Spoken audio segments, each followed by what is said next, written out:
Il y a 3 ans, je ne savais pas que le Roquefort c'était un fromage de brebis, moi. Saviez-vous qu'en moins de 40 ans, la France a perdu près de la moitié de ses fermes? Aujourd'hui, on en compte 440 000, contre 1 million dans les années 90. Ces chiffres-là, ils sont problématiques, car nous sommes de plus en plus nombreux à nourrir. D'autant plus quand on lit les prévisions de la MSA, qui annonce que d'ici 2030, la moitié des agriculteurs aura le droit de partir à la retraite. Puisque le temps où les enfants reprenaient systématiquement les exploitations agricoles de leurs parents est révolu, l'agriculture fait face à un défi de taille, celui de la transmission. Parmi les potentiels repreneurs, il y a un nouveau profil type qui change sociologiquement la profession. Les hors-cadres familiaux. En gros, les hors-cadres familiaux, ce sont des personnes non issues du milieu agricole, souvent en reconversion professionnelle, qui ont tout à apprendre de ce métier. Ici en Auvergne-Rhône-Alpes, les hors-cadres familiaux représentaient un tiers des nouvelles installations en 2018. Comme se lancer dans l'agriculture, ça ne va pas de soi, il y a des lieux qui forment ces néo-paysans, les espaces tests agricoles. Il y en a 80 en France, parmi lesquels la ferme des Millets, à Ouche, dans la Loire, où je me suis rendue pour comprendre comment ça marche. Un espace test agricole, c'est le fait de permettre à des porteurs de projets de tester leurs projets et de leur mettre à disposition des moyens de production et puis aussi d'être accompagnés pour ne pas être tout seul dans les démarches. Lancée en 2016, la ferme a déjà accueilli près de 13 testeurs sur des cycles de 2 à 3 ans. 3 fonctions doivent être réunies pour qu'on puisse parler d'un espace test agricole. La fonction pépinière, c'est le fait qu'il y ait des moyens de production mis à disposition. Donc ça va être du matériel, comme ici on a une bergerie, on a les terrains, on a plein de matériel qui leur sont mis à disposition. La fonction accompagnement, c'est le fait qu'on les mette en lien avec ce qu'on appelle des tuteurs, qui sont des paysans qui vont les aider. Et puis la fonction couveuse, en fait, c'est le fait de les héberger juridiquement, socialement, pour qu'ils exercent l'activité dans un cadre légal. L'espace test agricole, hébergé par un réseau national qui s'appelle le RENETA, est occupé par 4 testeurs qui se partagent les 10 hectares de terrain. Sur les 4 testeurs, 3 sont hors cadres familiaux et en reconversion professionnelle. C'est le cas de Xavier et Nicolas.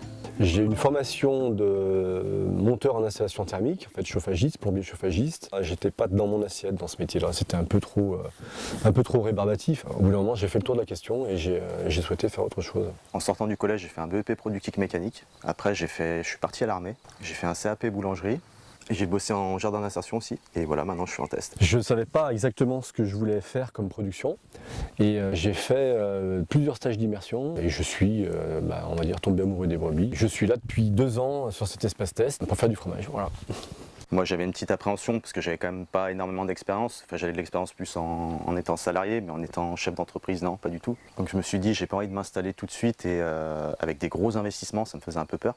Le test sert, dans un premier temps, à se dire est-ce que je suis fait pour ça et est-ce que j'ai envie de continuer. On est vraiment dans une pépinière qui nous permet de nous poser les bonnes questions et de dire ok, là c'est trop dur pour moi, comment je peux me réorganiser, si c'est trop dur, est-ce que je peux continuer, etc. Face à leurs difficultés, les testeurs sont accompagnés par tout type de structures. Associations paysannes, communes, regroupements de consommateurs et même lycées agricoles. Le projet est un lieu de multiples partenariats où chacun a un rôle à jouer. Il y a un tel réseau qu'on passe un coup de fil, voilà, j'ai un problème avec une brebis, voilà ce qu'elle fait, voilà, on discute quoi. On a besoin d'un coup de main pour de la mécanique, on a besoin comment on fait les foins. Moi j'ai appris à faire les foins en 15 jours avec un paysan qui était à côté, j'avais jamais fait les foins quoi. Bon, il m'a dit j'ai très peu de temps à te consacrer, tu vas regarder ce que je vais te faire et puis l'année prochaine tu feras mieux. On a un paysan qui nous aide pour du travail de sol, des choses comme ça. Et si jamais on a des problèmes un peu avec la pompe, on n'arrive pas à la redémarrer, il peut être là, donner des conseils, enfin voilà. Parce que c'est vrai que quand on nous permet de vivre une expérience comme celle-ci, bon, on n'a qu'une envie, c'est de transmettre après, c'est d'appuyer des jeunes qui viennent et puis qui ont envie de vivre ça, quoi. Alors, comment finance-t-on un État? Ici, à la ferme des Millets, il y a 4 sources de financement. D'abord, il y a un groupement de communes qui assure l'entretien du site et qui finance le poste de clerc pour accompagner les testeurs. Ensuite, il y a l'État qui verse des subventions régionales à Auvergne-Rhône-Alpes. Puis l'Union européenne avec son Fonds social européen qui encourage la reconversion professionnelle. Enfin, il y a les testeurs eux-mêmes qui sont prélevés sur leur marge brute pour participer au projet. En parlant d'eux, il faut souligner que les testeurs ne touchent pas de salaire. Le test n'est pas rémunérateur au démarrage. Donc il faut que les porteurs de projets puissent vivre pendant le test. Donc souvent on accueille des gens qui soit ont du chômage, soit ont une activité salariée à côté, soit sont RSA. C'est les porteurs de projets qui payent tout, c'est-à-dire qui payent s'ils ont besoin de matériel qu'on n'a pas ici, c'est eux qui vont le financer. En France, il existe déjà des mécanismes d'aide à l'installation agricole. La plus connue d'entre elles, c'est la dotation jeune agricole. Mais voilà, le problème, c'est que les conditions d'obtention de cette dotation ne correspondent souvent pas au profil des hors-cadres familiaux. La limite d'âge est fixée à 40 ans, écartant ainsi les nouvelles vocations. Elle exige un diplôme faisant foi des compétences et enfin, elle exclut les très petites exploitations. La voie principale, c'est la dotation jeune agriculteur. Il y a beaucoup de porteurs de projets qui, à un moment donné, sont loin de ça. Ça ne veut pas dire qu'ils ne vont pas y arriver.